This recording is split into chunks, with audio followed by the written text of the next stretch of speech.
Fantástico. Y aquí vienen todos. Here comes everybody. Buenos días. Buenos días. Buenos días. Bienvenidos. Buenos Buenos días. días. Sí, espero que Días. estén bien. Hope you guys are well. Ujú. Muy Sí. bien. Ay, Sí. Bien. sí, sí. Bien. Getting there. Okay. Vale, magnífico. Quick reminder, and I hate to even say this, we're only in class number 2. Next week, they're signing up for summer. Para que sepan, just so you know. Oh my gosh, I don't know. That kind of blows my Oh, mind. But Oh, it's um, true. they will have signups. So, but the reason that is super important, if you have like kids who are taking swim lessons through through Scottsdale or something like that, you got kids on a schedule, then it's important for you to know that. Well, and of course for our class too. But just 20, is that the 21st? Es el 21? Sí, es el 21. So next week, Monday, we'll start registration for summer. My brain is not ready for that yet. Okay. Oh, Um, okay. Are you going to I be there? uh yeah. Now, para que sepan, so I cannot go online and look at it right now, but Okay. I did ask Scottsdale to take me off of June. So if you look at the schedule for summer and say, this looks weird, I don't see anything in June, it's because I asked for that off because we got some family stuff possibly going on. And Okay. so summer may look like just, maybe tail end of June and then July and That's August. fine. So That's good. that's not a Okay. mistake. If you see that, don't say, shoot, what happened to June? Hopefully they put that in because I do think I've got some family stuff coming up. But Okay. anyway, don't be alarmed if you see that June is like empty, but July and Works August. for me. Bien. Okay. ¿Qué vamos a hacer? What are we going to do? We're going to work a little more with this whole thing of pronouns, but we're going to focus on a particular type of pronoun. So we'll go back and look at that again. But we're going to begin with some real general stuff about pronunciation. Then we'll do a little pronoun lesson. And I want us to kind of focus on uh, some listening. I'll give you kind of an easy listening version and a harder listening version. We'll explain what that's about. Uh, Easy listening because sometimes in some videos they isolate the topic you're listening for and it's really super emphasized and it's slow and obvious.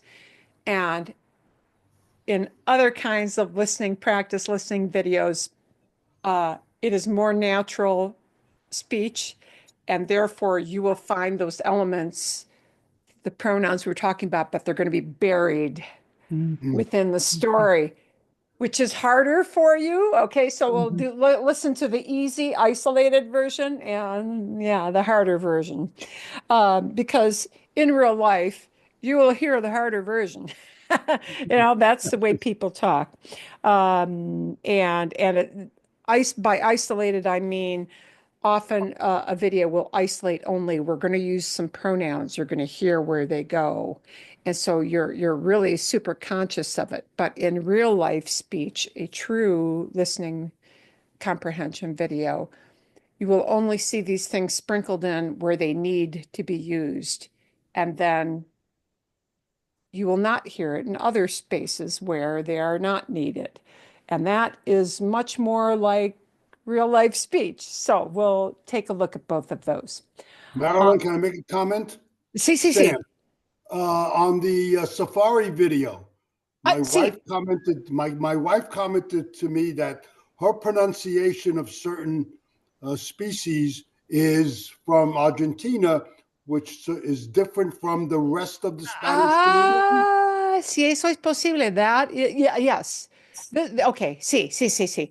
Okay. Yes, her accent is very Argentine.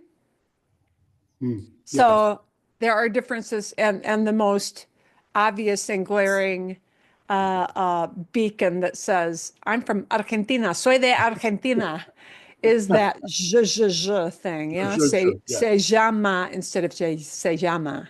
Yeah. Yama. That's the most obvious. Uh, But actually, I will start with this since you brought that up. Muchísimas gracias. I will bring this up. We listened to about half of this, and then I wanted you to finish. And I wanted you to listen for little areas where you'll hear some pronouns pop up. But I just want to know, quiero saber, quiero saber. I just want to know if you have any questions about the rest of the video, or do you have any little questions? So something you listened to at the end of that that you didn't quite understand, or no? ¿Todo claro? All clear? Mhm. Sí? Sí. Bien? I'm Okay. glad she talks kind of, she talks at a good speed sometimes for me. It's good. Yeah. Yeah, Me it's too. very difficult for a native speaker to consciously make themselves slow down. Yeah. Yeah. So, and if she just does an aside to her dad in the car, she's going to go Right. at normal speed versus, focusing on the listener who's at a beginner level. Okay. Bien. Vale. So let's leave that aside.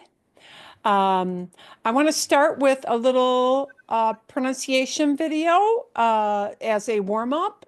Okay, something not related to grammar at all, but related to making you hear sounds more accurately and to speak sounds more accurately. Okay. And it is very natural for English speakers to freeze up sometimes when they try to speak, because in all the skills you learn when you learn a new language, whether it's Spanish or anything else, what comes first and is most important really is that input, meaning listening comprehension. Listening comprehension comes first, and people learn first. Okay, and because many of us are visual, many of us learn easily from reading as well, or find it more comfortable to read. It's more comfortable, the reading comprehension, because you have time to process the words and the word Yeah. order, yeah?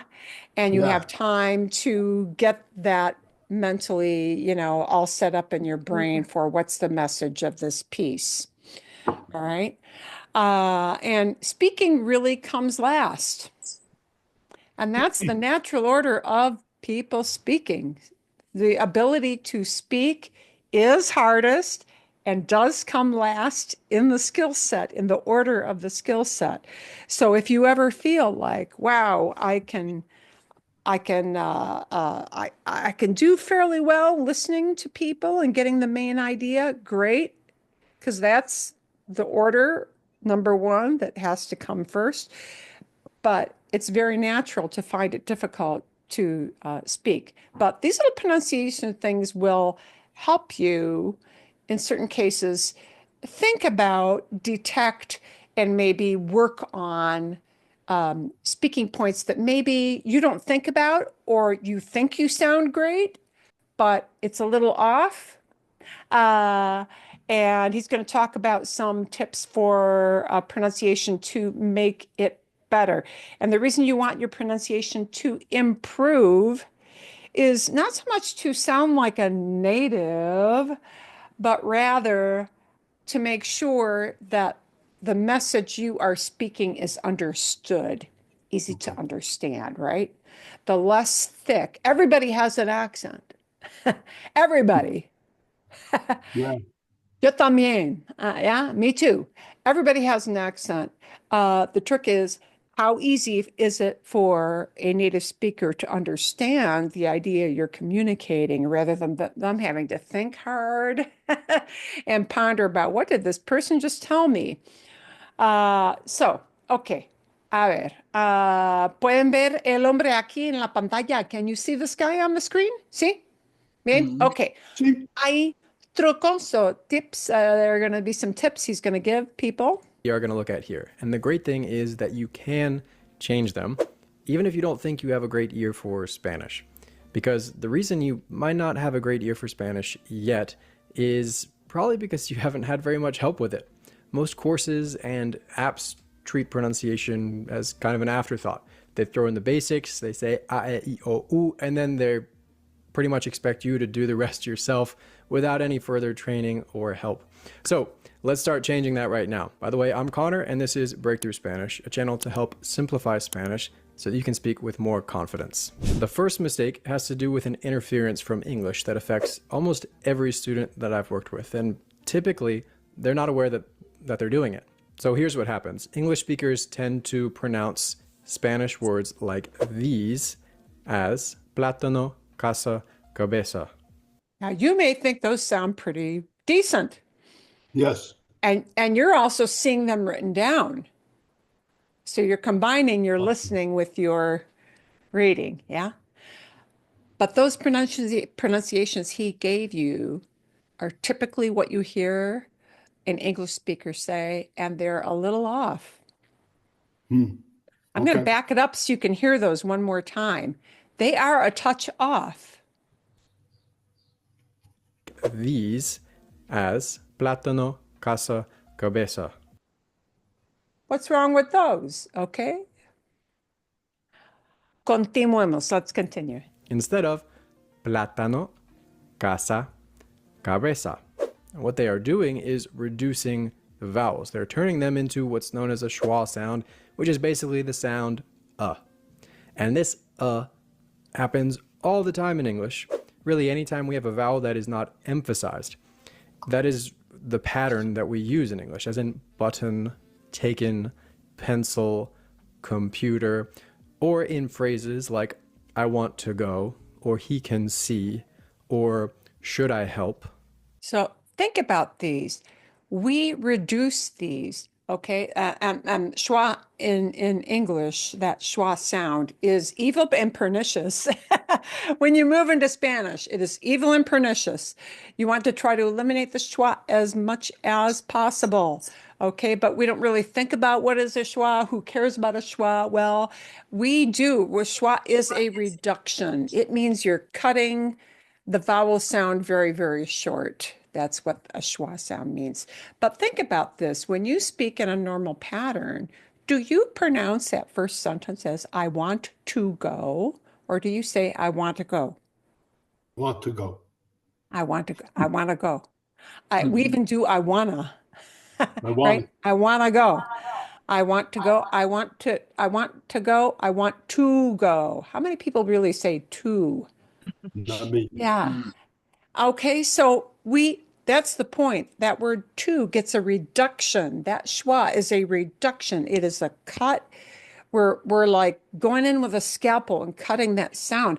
But we cannot do that in Spanish. But this is something that is so innate to English as a language that we transfer it over and we think we're not doing it.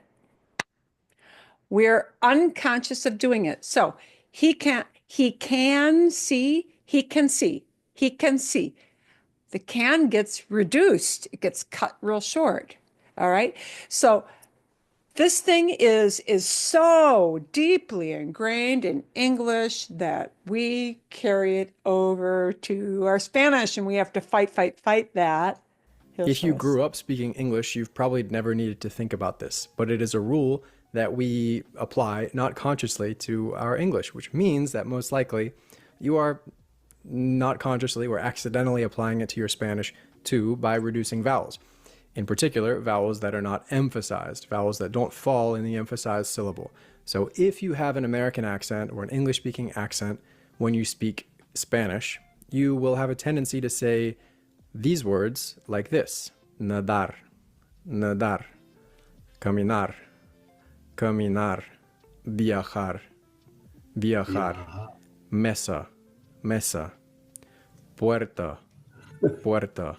Those are pretty close, but they're a little off. Micrófono, micrófono, lámpara, lámpara, mochila, mochila, directo, directo, contacto, contacto. So those last two, I want you to notice. Direct, directo, directo. That dir is a thing in English that really carries over, and people think they're saying directo, directo. And they're not saying directo, they're saying directo, directo. Okay. And things with con, okay.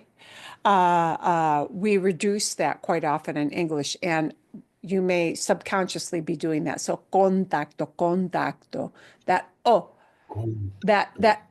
that first o in contacto, contacto. There is no reduction in Spanish with vowels. Those vowels must be in there all the time, even if it's not the emphasized syllable. So in contacto, the tac gets more punch, yeah, naturally, it gets more stress. But even though I've got other syllables that are unstressed, I need to pronounce that vowel in a very open way and clear way. Contacto, right? Not contact, not contacto, contacto. Oh, yeah. So, okay. Notice how these vowels don't sound super clear. Contacto, directo. If you listen to a Spanish speaker, they will say them something more like nadar, nadar, caminar, viajar, mesa, puerta, micrófono, lámpara, mochila, directo, contacto. Where each vowel is the same no matter the position. And I know that you've heard that before, but knowing something and being able to do it in conversation are two very different things. And isn't that the truth? I mentally know this, but doing it is a different thing and harder to do. That's why it takes a lot of proactive practice to be able to improve. If you want to practice this stuff more after this video, there's a free bonus lesson at the first link in the description below. How do you pronounce these words? Bueno. If you speak Spanish with an American or English speaker's accent, most likely you are pronouncing them something like this. Bueno, cinco, baño, Cinco. peso, Listen to the O sound. Oh, leche, nieve, Leche. café, ceviche. This is another influence from English, where it's common for vowels to move, to glide into another sound. This is called a diphthong. And in English, we have tons of these. And there are two English diphthongs that impact Spanish the most, two sounds, A and O. We get these in English in words like sane, face, cafe, so, no, phone. So when we say words like cinco, we inadvertently apply the same gliding vowel that we use in English in so or no. So we end up saying cinco, cinco, instead of cinco, cinco. And when we so here you're keeping the O very short in Spanish, okay? Instead of cinco, cinco, cinco, right? Not cinco. Okay. O in English, the long O sound is actually kind of dragged out. Okay. In Spanish, that long O sound exists, but it's not blended into another vowel sound. Cinco. Cinco. Yeah. Cinco. Yeah. we say this word, we apply the English sound from cafe, cafe, rather than saying the Spanish café, café, Ca- café. In Spanish, we only get these combined, these gliding vowels, when there are two vowels, as in reino, reino. Compare that to reno, reno, reino, reno. Yeah. So look at those two. When he says sliding sounds, right? Cinco, that O is O like an OW sound, yeah? But cinco with an O is how you want it to sound, all right? So when he says gliding sounds, that refers to the idea of a diphthong. And a diphthong is really where you drag out a vowel sound because you're combining a couple of sounds. And in Spanish, when you see R-E-I-N-O, the E and the I both get pronounced, slid together, but they're both distinctly pronounced. Reino, A, A, A, A, A, okay? Reino, yeah? And the word below it, reno, reno, reno. It's just the by itself, not a, but e. Reino, reno. Okay. Reino, the first one, is in Spanish a true diphthong. It's two vowels right next to each other, and the first vowel slides right into the next vowel. Reino, reino. Okay. But the one below it is not a, it's just e, e, e. Reno, reno. So in Spanish, one vowel always equals one vowel sound. Here's a word that is a great example. Peso, peso, which an American accent will pronounce as peso. Yeah, peso. And here's what he means by the sliding sound. A typical American accent will be peso, pay, like P-A-Y, pay, like pay a bill. Yeah, peso, peso. And we drag out the O as well, but it's peso, peso, peso. Peso. You can practice improving the pronunciation of this word by bringing these syllables apart and then gradually bringing them back together. Peso, peso, peso, peso. So with that in mind, let's practice pronouncing the words that we saw just a minute ago. Bueno, bueno. Cinco, cinco. Bueno. Baño, Cinco. baño. Peso, Peso. peso. Peso. Peso. Leche, leche. Leche. Nieve, nieve. Nieve. Nieve. Nieve. Café, Café. café. Café. Café. Ceviche, ceviche. Some of this stuff might Ceviche. seem kind of minor, and it is true that anyone will understand you if you say ceviche, ceviche instead of ceviche, ceviche. But the secret or kind of often ignored benefit that I alluded to earlier is that training your ear to more clearly hear the sounds of Spanish means that your comprehension gets better and better and better. Training your ear to expect Spanish sounds is really good for your comprehension. So even if you don't care much about pronunciation, it's worth paying attention to and training it and practicing it for this reason. The next mistake is one that's actually a little easier to fix than the previous two, but most English speakers don't realize they are doing it, so they can't fix it. Let's take a look at a couple examples, and then I'll explain what's happening. How would you pronounce these words? Put your hand in front of your mouth and pronounce them out loud. And Pen. yeah, put your hand in front of your mouth is a good thing. Yeah. Palo. And if English is not your first language, maybe this doesn't happen. If English is your first language, this will probably really happen. So say to yourself, palo, tío, Palo, caso. tío, Palo, caso. tío. Palo, tío. Palo, tío, caso. And think about how much breath do you feel on your hand? Palo, How much breath do you tío, feel? caso. Palo, tío, Palo, caso. tío, Tío. caso. Caso. Palo, Not much. tío, caso.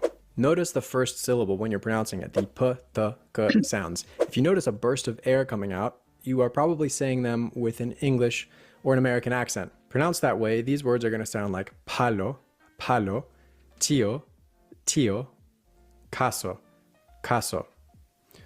What you want is a more muted sound. Palo, palo, Palo. tío, Palo, tío, caso, Caso. caso. Do you hear the difference? Caso, caso, tío, tío, palo, palo. Palo.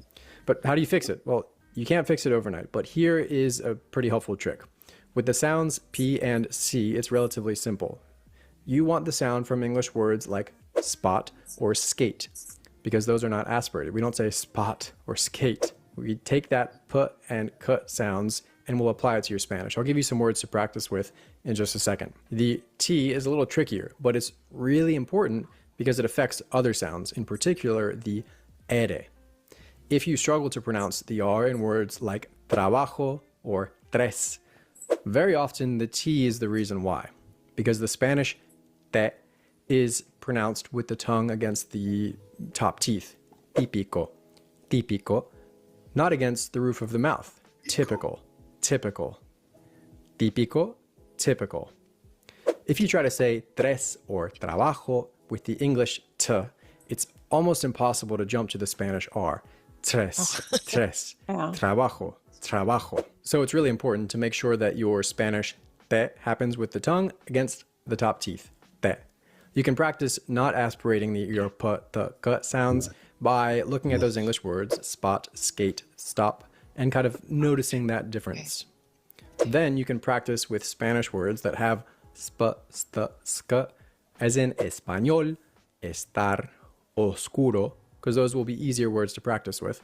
And you can feel what an unaspirated sound feels like. And then you can apply it to more Spanish words, in particular words that start with those sounds where we are most prone to doing the p, k in English, or as English speakers. For example, español, pañal, pañal. Estable, estable, tabla, tabla. Escaso, escaso, caso, caso. You can keep. So this really affects your listening comprehension because many times when you listen to a storytelling video that b, the, or g sounds are much more muter. They are softer. They are softened a lot, and it may make it hard for you to pick up some of these consonant sounds because they are so softened. But it's something good to listen for because, it improves your pronunciation. I am going to give you, as part of your homework, another pronunciation video with a lady who is a native speaker from Spain. And what I want you guys to do when you watch that video, I'm going to try to find like one of the shortest ones she has. When you get her video, literally read her lips. I kid you not. Read her lips. Look at her mouth. She's very pretty to look at. Look at just her mouth. Because when she speaks, it's very easy to see what muscles and how her tongue is moving in her mouth for pronunciation. And sometimes when you lip read in Spanish, it makes you really conscious of some of these sounds and how to produce them more accurately. Okay, so I'm going to give you yet another video separate outside of class that's going to focus just on that and really read her lips. Read her lips. Okay. You will not believe how helpful that will be. It will be. It is super helpful. Okay. El objetivo es mejorar, sí, la escucha. The object is to improve our listening as well as improving our pronunciation. Because when you hear those sounds, it starts to make your ability to understand a video without a lot of dissection. It just makes it easier to do. Okay. A ver. A ver. Vamos a empezar con pronombres. Pronombres. Let's go back to this thing of pronoun. We're going to focus on a kind of pronoun for today, but pronouns is a big topic, yeah? So we're going to step back just a little bit from what we talked about last week and talk about why it's important that we understand there are categories of pronouns. And pronouns are such short words, but a lot of times these, for English speakers, will interfere our ability to listen and comprehend what is being said quickly because these little words get inserted and they're tiny and they're short and they get inserted many times in a word order that is not matching the word order from English, and therefore it becomes very confusing. But just remember that pronouns are short words. They're always short words. Yeah, they're often one syllable, or now they might be more than one syllable, but frequently they're one syllable words. And they have jobs. They have a job to stand in and represent a person or a thing. to make our communication shorter. Okay.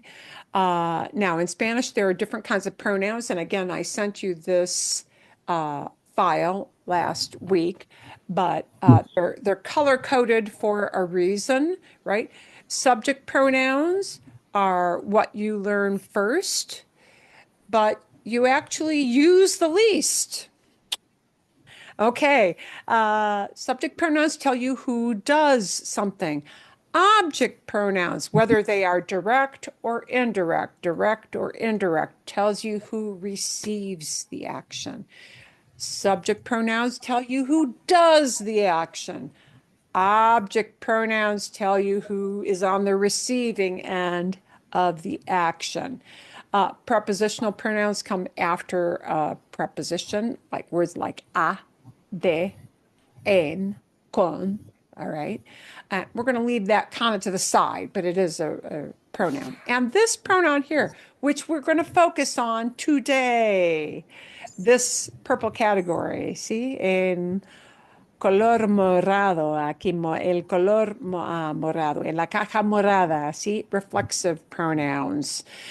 Reflexive pronouns are work at both ends of the scale. They both do the action and receive the action. They do the action and they receive the action. So these pronouns you're going to hear a lot. Well, you'll hear all of them a lot, but we're going to focus a little bit on reflexives because reflexives are the oddballs. Direct objects are a little more obvious to you. You know, you might say to somebody, hey, I put the tickets away. Can you get them? Right? And the them is talking about The tickets. the tickets. Yeah. Or, por ejemplo, en inglés, también tenemos objetos o complementos, objects. And we have them in English too. Or something like, hey, I've got some orange juice. Do you want it? I've got a carton of orange juice. Do you want it? And the it is talking about the orange juice. So direct objects are often things. They can be people, right? Like my mother-in-law sees me on Zoom every Monday. Who does she see? She sees me, right? Objects can be Right. indirect as well. But these reflexives are a special category, and they're fuzzy and vague and kind of weird. And they're taught to you one way, but then in real life, they're used in ways that you were not taught. Okay, so let's think about this. These little words are short, and notice no matter what the job of the pronoun is, the me, the te, and the nos, no All matter the same. which category it is, always winds up being me, te, and nos. Yes. So me, te, and nos are constants. All right. Got it. You don't have to think about what category of pronoun, what's its job. It tells you who's on the receiving end of something. Okay. But metenos are pretty easy. Here is where they really start to differ in Spanish is this funny word se. And se is, and notice not say, se, se. We want to shorten that pronunciation, se. Se is a reflexive pronoun, okay? And it will be talking about either, or I should say both. Se represents one person, both doing and receiving the action. It also, se represents a group of people, what we call third person plural, both doing and receiving the action. Okay, so we're going to focus today on this thing of reflexives and why are pronouns, reflexive pronouns sometimes used and all of that. Okay, bien. Vale. Bien. Here we go. So Reflexive verbs are a category of verbs. They indicate that the subject both does the action and is on the receiving end. But this is not a real natural kind of idea in English. You are taught to say that somebody does something to themselves. All right. Por ejemplo, me llamo. My name is. Me llamo is reflexive, right? Llamar means to call. Como, por ejemplo, con el teléfono, ¿sí? Llamo a mi amigo. I call my friend. Lo llamo. Him, I call. Lo llamo. Him, I call. Right? See? But me llamo means I call myself. And this is how it's explained. A reflexive action means you're doing an action to yourself. However, when you speak normal English, do you ever say, ever, to anybody, I call myself? No. Of course you don't, because you don't. Okay, that's the way it's kind of translated, but that's not the way we express it in English. Yeah. So this idea of getting in our brains what a reflexive verb does is kind of tricky because we're told it means you do it to yourself, but we don't really express it that way with those words Mm. in English. Yeah. So, okay, the to myself or he does it to himself, that kind of sort of works. But you know what? Sometimes reflexive verbs just subtly change what the verb means. And they don't really carry this idea of to myself. It's not a neat thing to define all the time, the idea of a reflexive verb. So let's take a look at these. Los ejemplos, el ejemplo más obvio, the most obvious one, llamarse,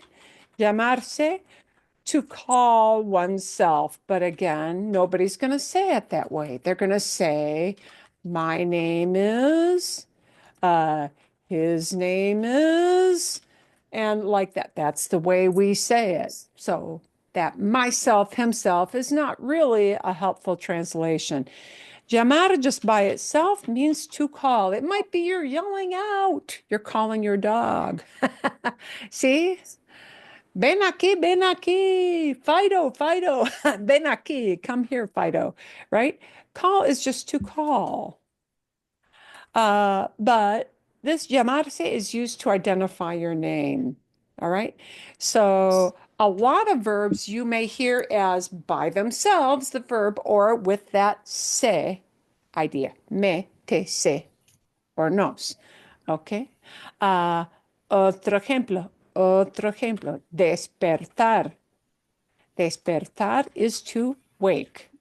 Anything can wake somebody, see? Por ejemplo, el perro, Pero el perro despierta, el perro despierta a mi esposo. The dog wakes my husband up. The sound he makes. Wow, wow, wow. El perro del vecino, the neighbor's dog. El perro del vecino, sí, despierta a mi esposo. The neighbor's dog wakes my husband. Yeah. right. Yes. But despertarse is to wake up. Whoop. Would really help if I got my fingers on the right keys. Gai, a ver. Mejor, better. To wake up. Do you say you wake yourself up? No. No, because we don't. But that's the idea. It kind of means, you wake up on your own. Yeah? Mhm. Not somebody externally coming into your bedroom and shaking you in bed. That's despertar. But Wake. despertarse is to wake up of your own accord with your alarm clock, without your alarm clock, lo que sea, whatever it might be, lo que sea, whatever it is. All right. Despertarse is when you do it naturally on your own. Okay. Bien. Vale. Ok. Otro ejemplo. Otro ejemplo es lavar. Lavar, to wash. You may wash many things. You may wash your windows. You may wash your car. You may wash your clothes. Okay. But Cool. lavarse means to wash. And I'm going to say, to wash up, to wash, but here again, nobody says oneself. We Right. don't really, like, if you tell somebody, I'm washing my hands, you don't say, I wash myself. I wash my hands. But because your hands are attached to the rest of your body, in Spanish, that is considered reflexive. Yeah. Lavo el carro. Mi vecino lava, lava el carro cada sábado, every Saturday. Okay. But lavarse is to wash a part of one's body, your face, your arms, your hands, your feet, lo que sea, whatever it might be. Bien, see? But this idea of oneself doesn't always really fit into that. It's not really what we say, but yeah. Es así, es así. Ok. Otro ejemplo sería, por ejemplo, sí, poner. Poner, to put something, to set something down is poner, right? Poner. But when we make it reflexive, ponerse, it means to put something on yourself, to put it on. And in English, you're usually not going to express that on myself. Okay? Por ejemplo, no digo en inglés, en inglés, I put a hat on myself. I put a hat on. That's it. And everybody knows you mean here. You might say on your head. I put a hat on my head. Maybe you'll say that. Sure. Okay. Es natural. It's natural. But me pongo el sombrero. Me pongo el sombrero. I put on my hat. And it means you're putting it on your own body. Okay. When we talk about sunscreen, see? Crema solar, crema protectiva. Hay muchos términos en español para sunscreen, ¿sí? La crema que se pone, ¿sí? Para ir al sol, ¿sí? Para protegerse al sol, ¿sí? Del sol. Y ponerse, for putting on sunscreen. Me pongo la crema de sol. Me pongo la crema protectora, whatever the term they use for sunscreen, because there's more than one. Okay. But because you're slapping it on your body, it becomes reflexive. Así? Okay. All right.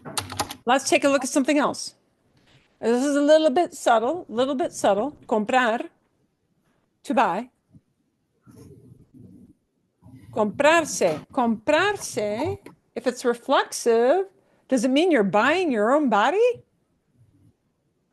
No, it means you're buying it for yourself. Yeah. Yourself. Me compro, por ejemplo, me compro un nuevo celular. Okay. And I'm doing the buying and I'm on the receiving end of the buying as well. Yeah. So I buy it for myself.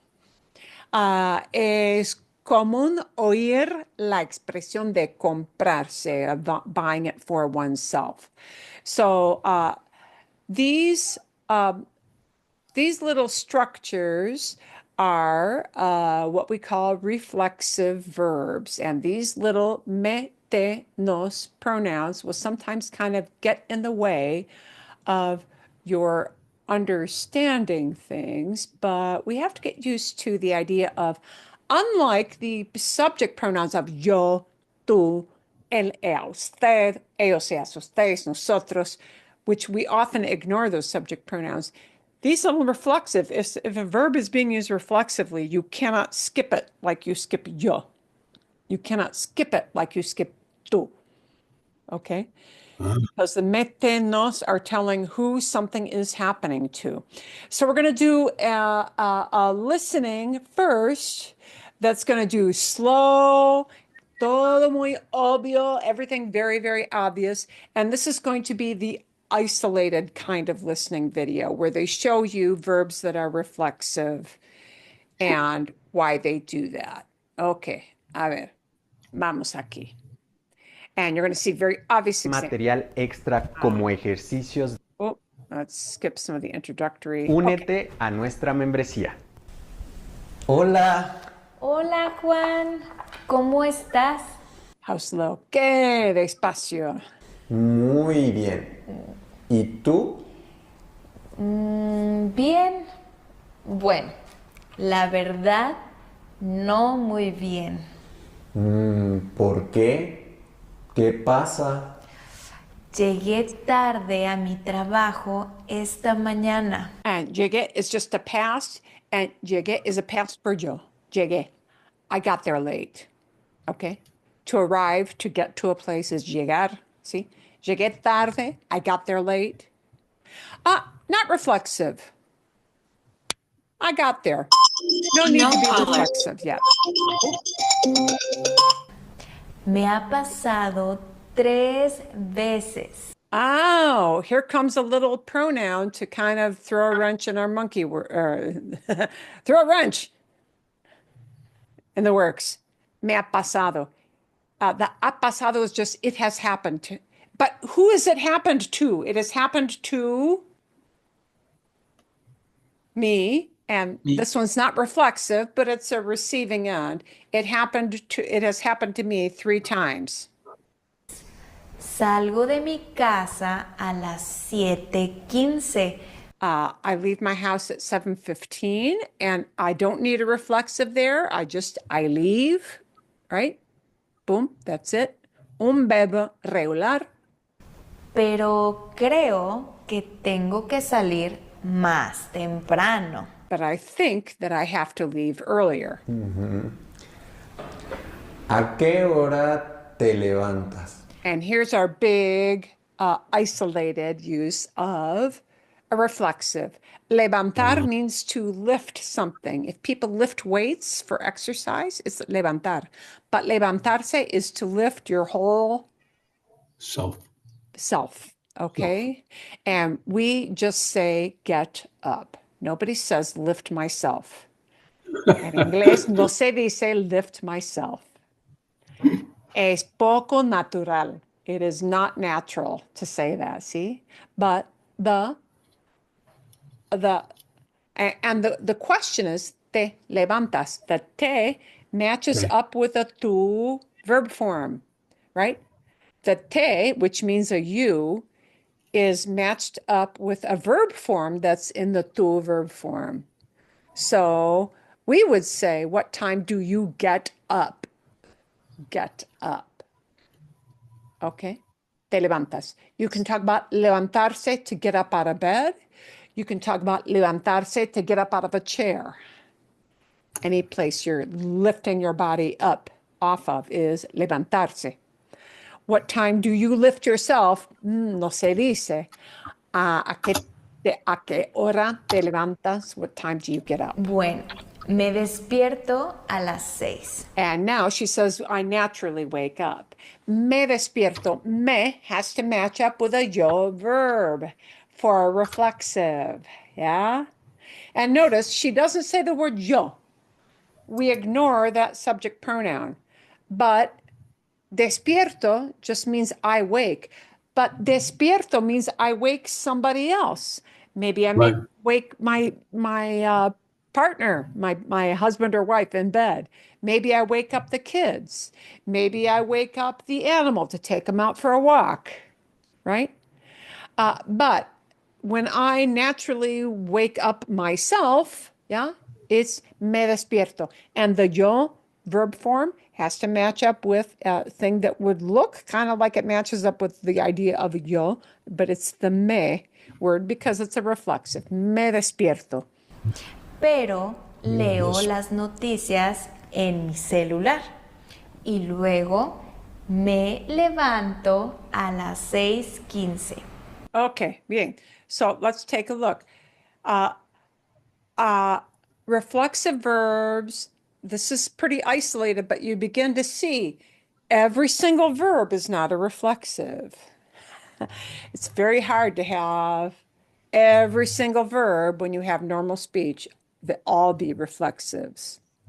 No es así. So the leo is just, it's not reflexive, right? Just I'm doing the reading, right? But then me levanto. I read news on my phone and later I get up. I get my body up. Me levanto. Okay. Entonces tienes una hora antes de salir de tu casa a las 7:15. So you've got 1 hour before you leave your house at 7:15 and nothing reflexive there. Plain old verbs. Podrías salir de tu casa a las 7, ¿no? Bueno, sí. Me despierto a las 6 y me levanto a las 6:15, pero tengo otras cosas que hacer antes de salir de mi casa. I have other things to do before I leave my house. Por ejemplo, después de levantarme, me baño. Okay. We've got two things that are a little bit confusing there in terms of word order. So let's take a look.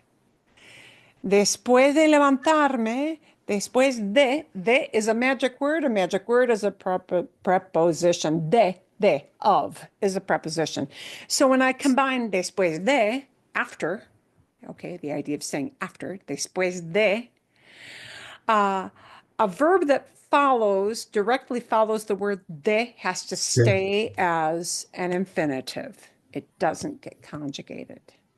So that's why you see levantarme instead of me levanto.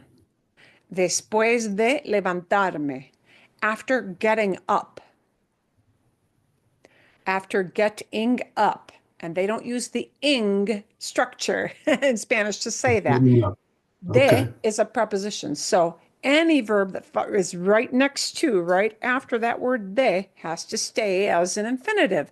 So levantarme, and notice we tag the me on the end because it's not conjugated.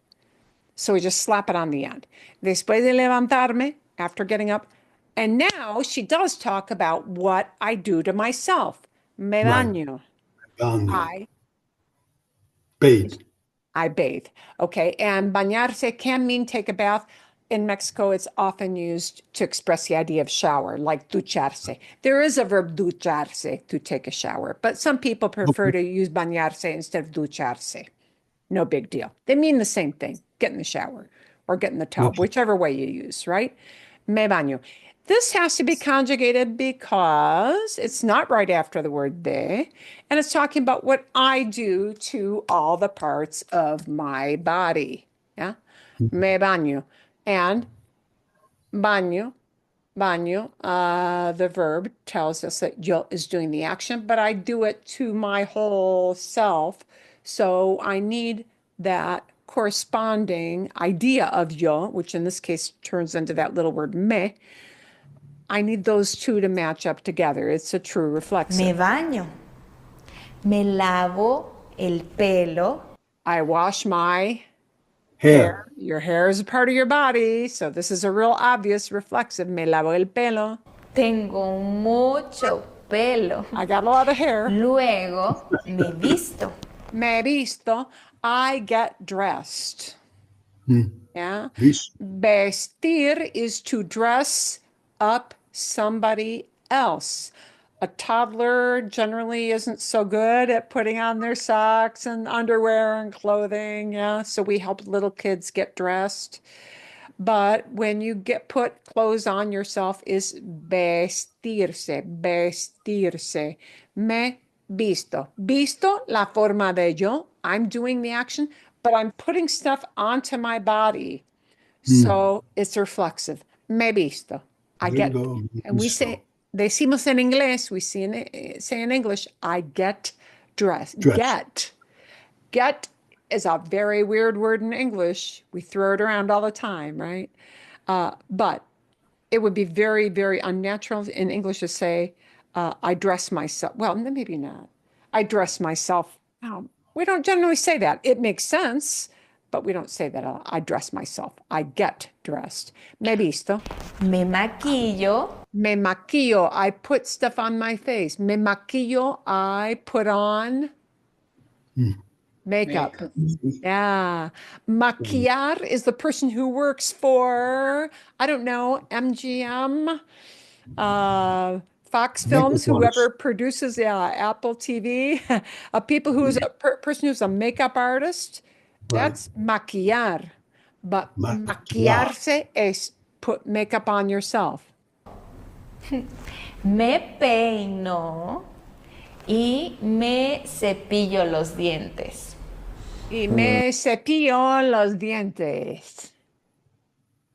Me cepillo. I Brush my teeth. brush my teeth. Okay. So There you go. cepillar Good, Angie. is to brush. If you're sitting, if you can do cepillar con el pelo with your hair, you can talk about cepillar, right? But brush your teeth, it's a part of your body, so that's why they express that as a reflexive. ¿Y cuánto tiempo te toma hacer todo eso? And this one is not reflexive. Look at this. ¿Y cuánto tiempo te toma hacer todo esto? How long does it take you to do all that stuff, all that? Todo eso, all that. And notice, te does not have a tu verb matched up with it. Yeah? Reflexives have to have a pronoun that matches up with the kind of verb it is. And this te does not match up with toma. It's not tomas with an S at the end of tu form. It's te toma. So we know that in this case, it's not reflexive. This te, okay, toma hacer. Does it take to do? Te toma hacer. Does it take you? Does it take you to do that? No mucho, ¿sí? Bueno, algo. Yes, Después, somewhat. desayuno. And desayuno is not reflexive. Just eat breakfast, Y tomo un café. drink a coffee. Y salgo de mi casa a las 7:15. No reflexives there because don't need it. Bueno, pues podrías hacerlo más rápido, ¿no? Yo, por ejemplo, Could do it faster, he me said. levanto, I get up, tomo un baño, me visto, I get dressed, desayuno, I eat breakfast. me lavo los dientes. And this is a different, instead of saying me cepillo los dientes, some people like to say me lavo because you're really washing your teeth, yeah? They mean the same thing. So you can flip between the two, makes no difference. Me lavo los, you're washing your teeth, of course. Y salgo de mi casa. No tardo tanto. I don't take Por so long. mucho, 30 minutos. Maybe 30 minutes. Sí, Juan, pero no es lo mismo. But it's not the same, she says. Tú no tienes mucho pelo como yo. You don't have a lot of hair like I do. Y siempre usas la misma ropa. And you always use the same clothes. No te tienes que maquillar ni You don't have to do makeup, peinar. comb it out. Bueno, sí, tienes razón. Yeah, you're right, he says. Y si te levantas más temprano, And if you get up earlier, Ay, Es muy difícil Difficult. despertarme a las 6 y levantarme a las 6:15. It's Tengo hard to wake up at 6 and get up at 6:15. I'm really sleepy. mucho sueño. ¿A qué hora te acuestas? Ah, different. The te does match up with a tu verb. ¿A qué hora te acuestas? Ah, this is a reflexive. And to go to bed, is acostarse. Acostarse. Te acuestas. Do you go to bed? Te acuestas. Bueno, me acuesto a las 10:30. Go to bed at 10:30. Es buena hora. ¿Y te duermes de inmediato? And now the te duermes, okay, dormir, to sleep, right? Wait a minute. To sleep yourself? No. That doesn't No. make sense, does it? No. Sometimes the dirty little secret of reflexive verbs is that a reflexive verb doesn't really mean you're doing something to yourself. Sometimes, and you just have to get used to it, a reflexive verb just slightly changes the meaning of that verb. So while dormir means to sleep, dormirse is to fall asleep. And to express that idea in English, we need the word fall. Falling has Fall nothing to do with sleeping, we hope, right? So, me duermo, me duermo, me duermo muy rápidamente doesn't mean I sleep fast. I fall asleep fast. Yeah. So dormir changes its meaning very slightly from being reflexive. Many reflexive verbs are like that. They will not all be obvious, like lavarse, lavarse las manos, wash your hands. It's obvious you're doing that to a part of your body. Yeah. But all reflexives won't be as obvious as lavarse. Some will be like dormirse, fall asleep. Okay, bien? ¿A qué hora te duermes normalmente? Bueno, me acuesto a las 10:30. I go to bed at Pero 10:30. también reviso mi celular, I check out my texteo con mis amigas I text y with friends. algunas veces veo videos. And sometimes Y I watch bueno, videos. después me duermo. Y después, afterward, me duermo. I fall asleep after all that. Me duermo. I fall asleep. O sea que te duermes más tarde. Sí, me duermo más tarde. Yeah, so I really fall asleep later. Then I go Muy to bed. tarde. ¿Qué tan tarde? How late? Bueno, me acuesto a las 10:30 y me duermo como a la 1 más o menos. Pamela, pues por eso no puedes levantarte más temprano. Well, that's why you can't wake up earlier. Por eso tienes sueño y llegas sleepy. tarde al trabajo. And you get Ay, to work sí, late. tienes razón. Voy a intentar dormirme más temprano y salir I'm going to try to fall asleep earlier de casa más temprano también. and leave my house earlier too. Por cierto, ¿por qué si estás en el celular en la noche no me mandas un mensaje? And there, it's not reflexive. Let's look at this little thing here. ¿Por qué si estás en el celular? Yeah, how about if you're on your phone at night? No me mandas, why don't you? No me mandas un mensaje. Why don't you send me a message? This me mandas is not reflexive. Me, a form I use to talk about myself, does not match up with a tu verb. Yeah.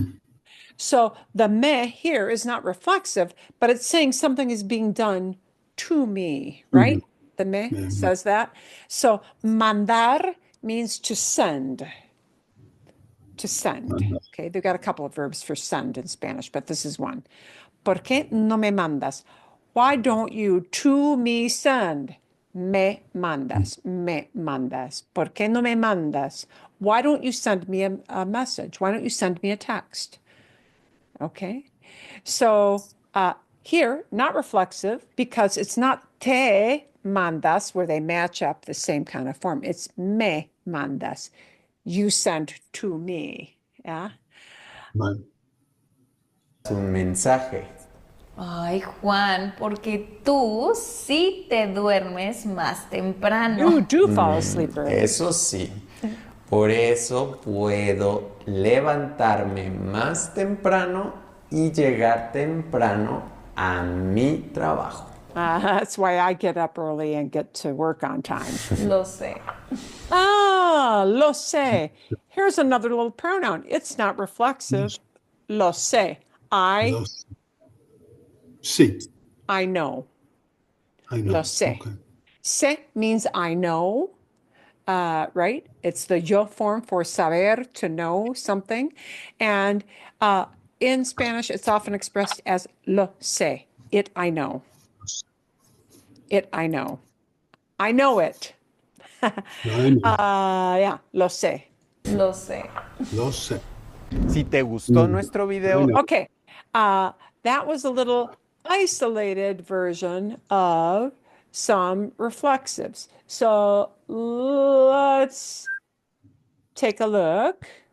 Can I ask you a quick question? Sí, claro. So, me lavo el pelo is I wash my hair. So can I say lavo mi pelo?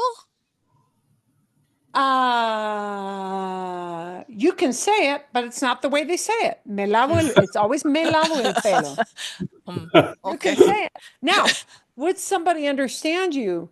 They would understand you, but it would sound weird to them because you're not watching, like, let's say you have a 5-year-old kid. You're not washing your kid's hair because they're too little. They do a sloppy job. You do it to yourself. It's just something they naturally with lavarse when you wash a part of your body, whether it's your hair, your teeth, your hands, your face, lo que sea, whatever it is.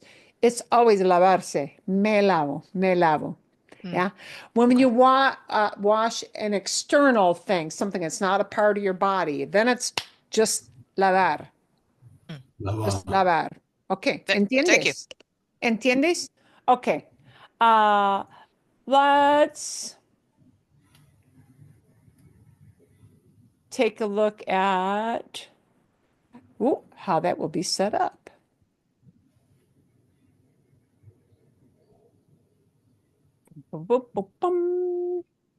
Okay. Or, you know what, maybe I should just attach it here. We'll just attach it here. Okay, so let's take a look. Un ejemplo. Let's take a look at how these will sound because the pronoun has to match up with the same kind of verb form. They have to be in forms that look like they match up, right? Okay, you know that yo means I, yeah? But most of the time we won't say the word yo. We won't say it. We're going to stick with lavarse, ¿sí? Me lavo. Me lavo el pelo. Me lavo el pelo. Right? Me lavo.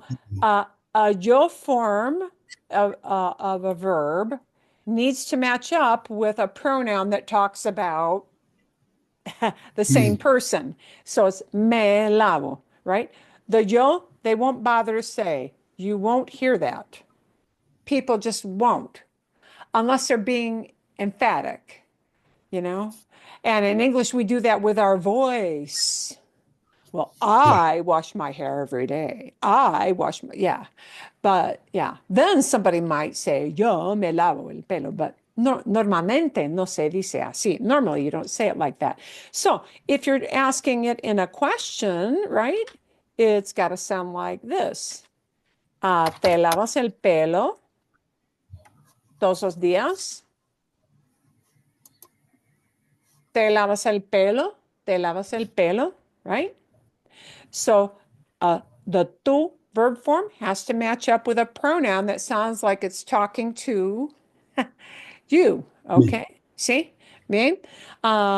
If I am talking about my daughter washing her hair, and I might need to name her because I'm talking about somebody and I could be talking about any one person. So I'll name who she is, right?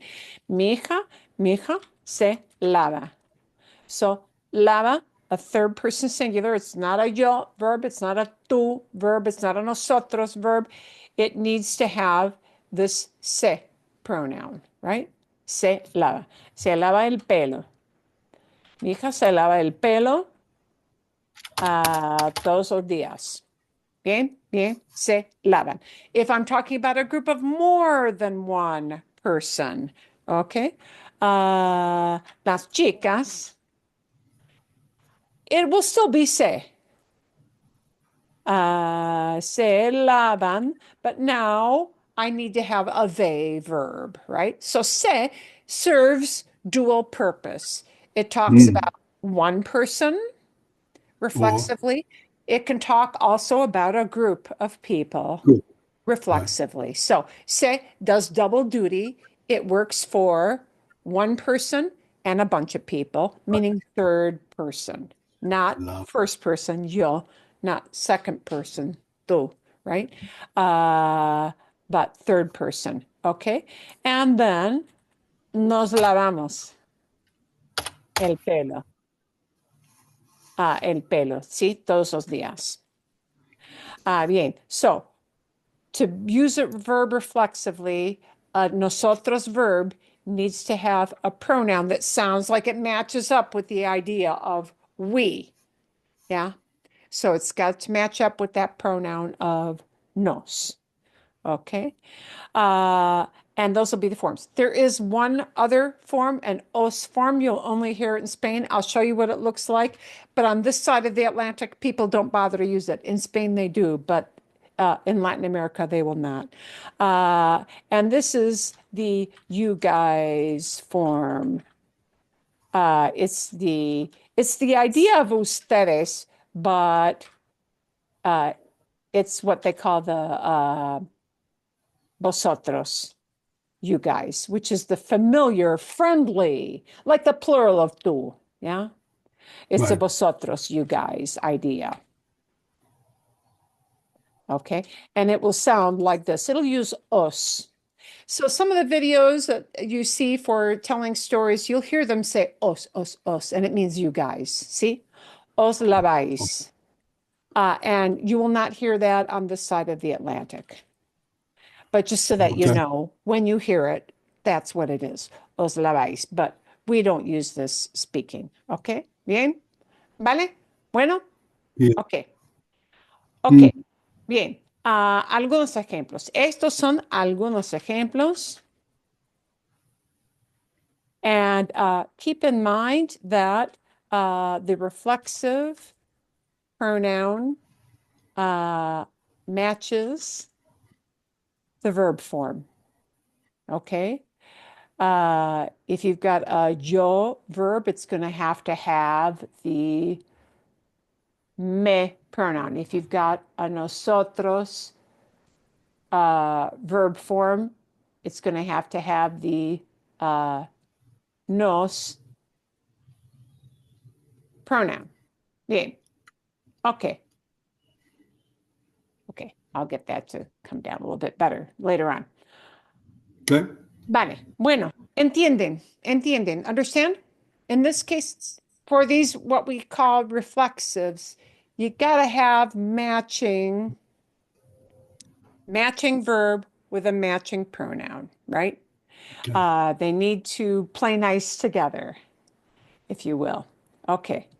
What I am going to give you for homework is a listening exercise, and it will be a harder listening exercise, And it will seem kind of random in a way because it is just him talking while he walks.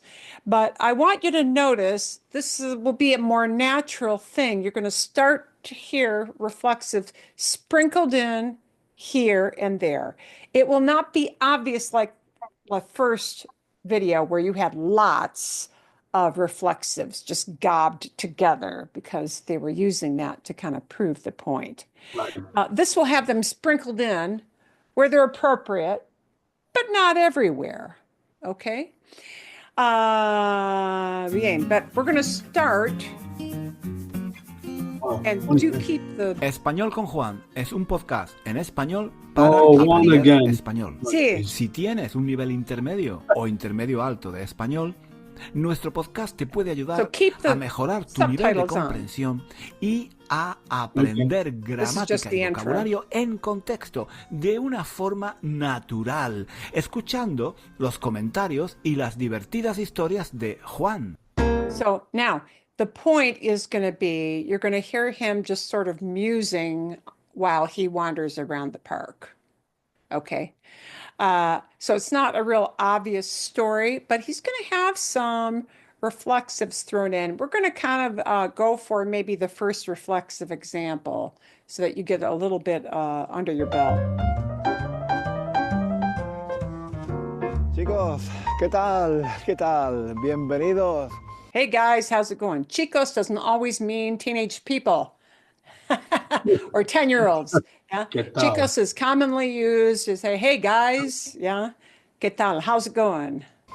Bienvenidos a un nuevo episodio de Español con Juan. Bueno, Español con Juan y también 1001 Reasons to Learn Spanish. Ya sabéis que este es un podcast para aprender español. Hoy estoy en el parque. Today I'm in the park.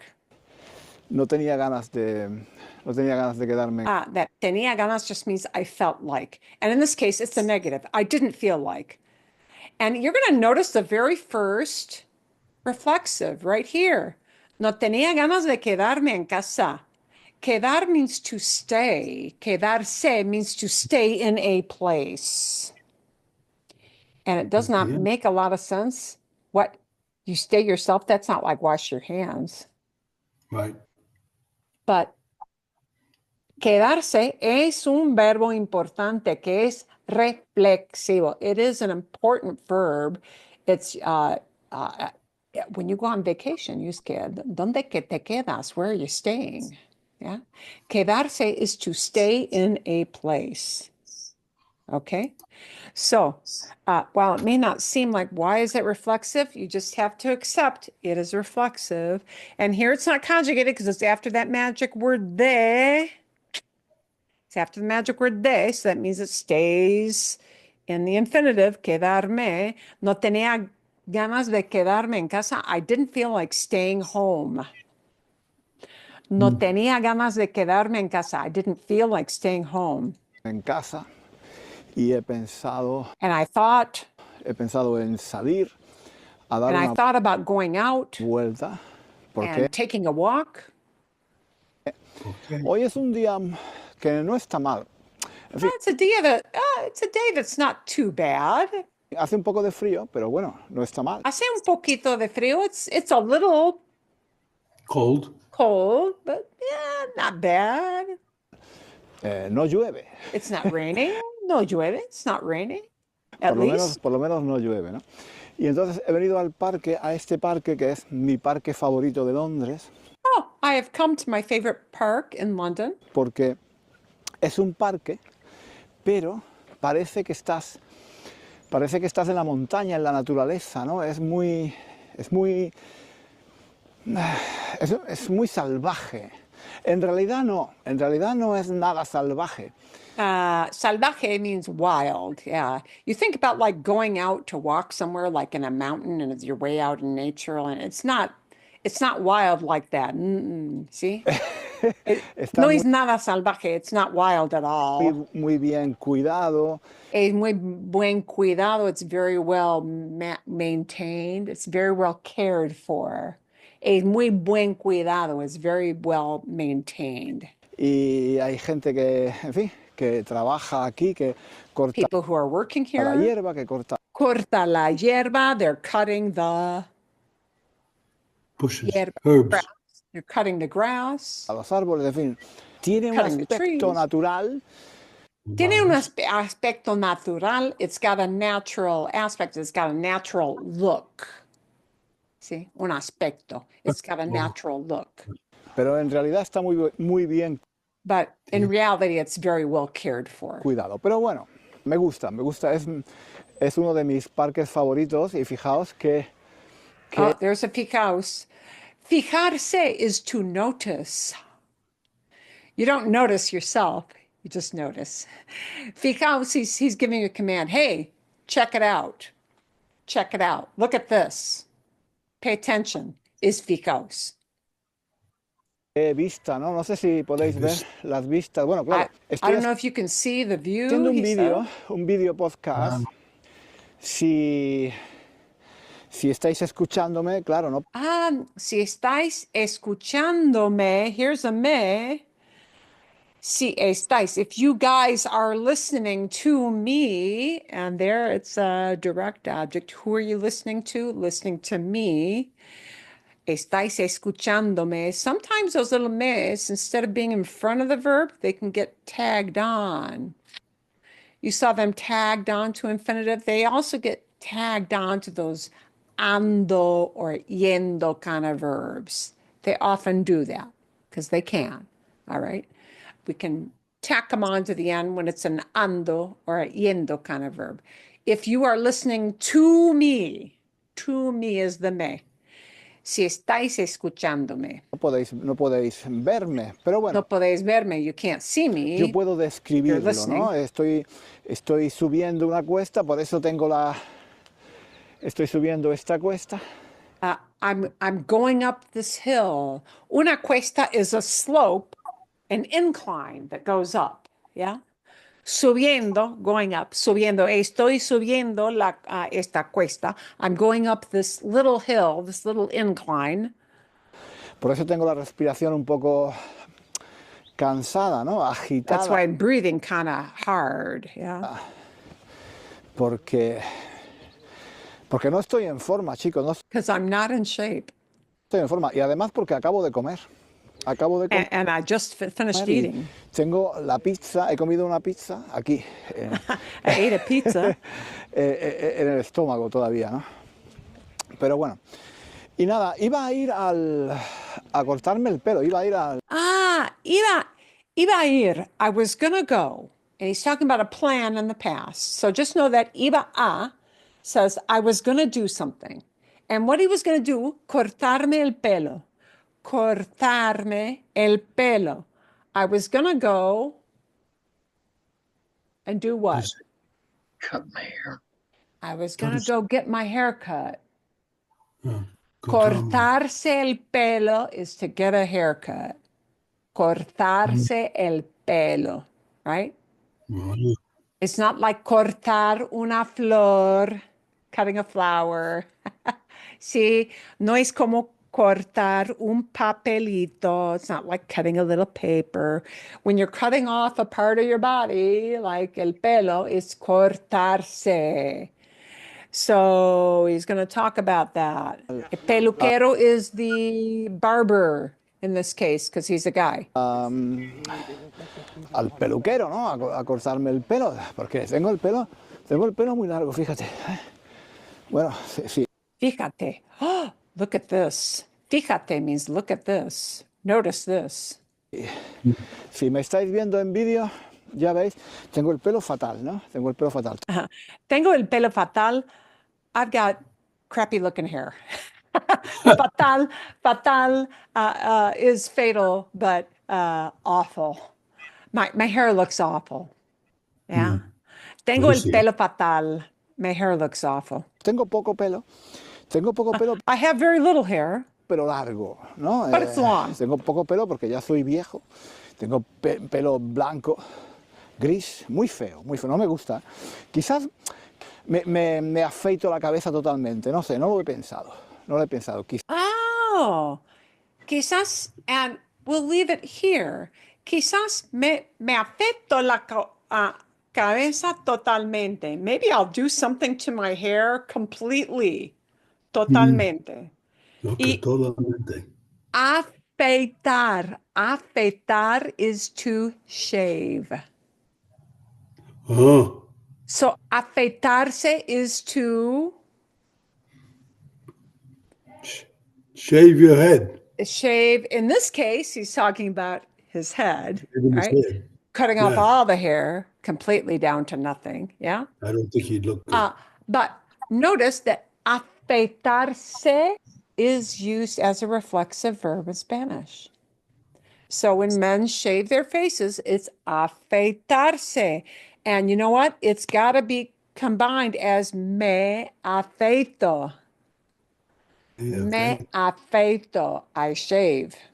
Yeah. Right? It becomes se afeita if somebody does it to themselves. It's nos afeitamos if we shave, right? Me afeito. Maybe I'll shave it completely off, Uh-huh. right? So it's like, could you Nice. say afeito la cabeza? You could, but it's like saying lavo las manos. Yeah, we don't do that. Me lavo las manos. Me afeito la cabeza. I shave, maybe I'll shave my Quizás- head completely. Quizás hago eso, me corto el pelo. Cut my hair. No me corto el pelo, me afeito. No, wait, I'm not cutting my hair. Me afeito. I'm going to just shave it. I'm going to just shave it. Okay. So, bien, vale. Listen to as much of that as you can. You will need to listen to it at least twice. Okay. Por lo menos, yeah? Do not delude yourself to thinking, I'll understand all this the first time through. Maybe a couple of you will. Fantástico. Felicitaciones, congratulations. Eres un genio, you're a genius.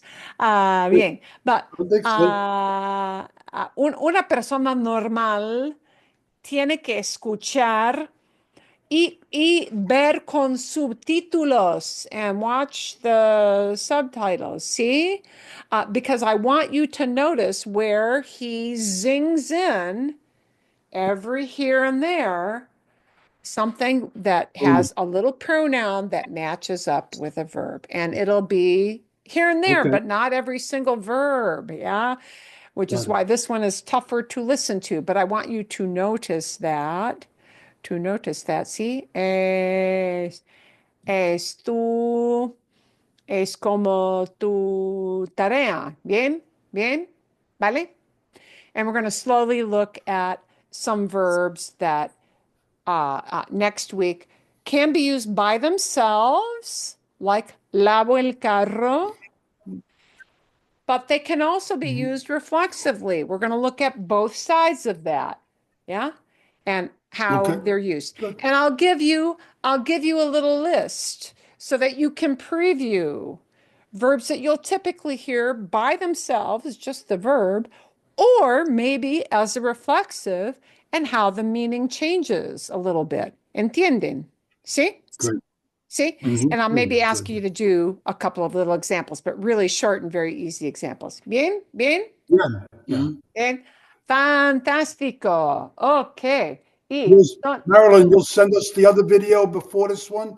You'll Sí, send sí. us the other one? I will where they absolutely talk? send you, the email will have the link for that video as well. So you can listen to that again. Wonderful. And even in that video, even though it was isolating and doing it very slowly, how reflexive verbs are used, every single verb wasn't a reflexive because that's not realistic in how we communicate. But I'll give you at the end of that reflexive file that we used during class, the last few slides will have some examples of verbs that are both plain and then how they change when they're reflexive. When it's plain, how it changes when it's reflexive. ¿Sí? ¿Bien? Sí, bien. Y vamos a practicar con algunos ejemplos. We'll practice with a few examples and some picture examples there. ¿Sí? ¿Bien? ¿Todo bien? Sí. Bien. Todo bien. Bien, bien. Muy bien. Okay, so these are baby steps because eventually you'll want to tell a little brief story, but we need to see the examples first before we can do practice the stories. ¿Sí? Vale. Fantástico. Eso es todo, entonces. Sí, that's it done for today. Sí. Y por favor, sí, que tengan muy buena semana. Have a really good week. ¿Sí? Okay. Thank you. Excelente. Y nos vemos, nos vemos.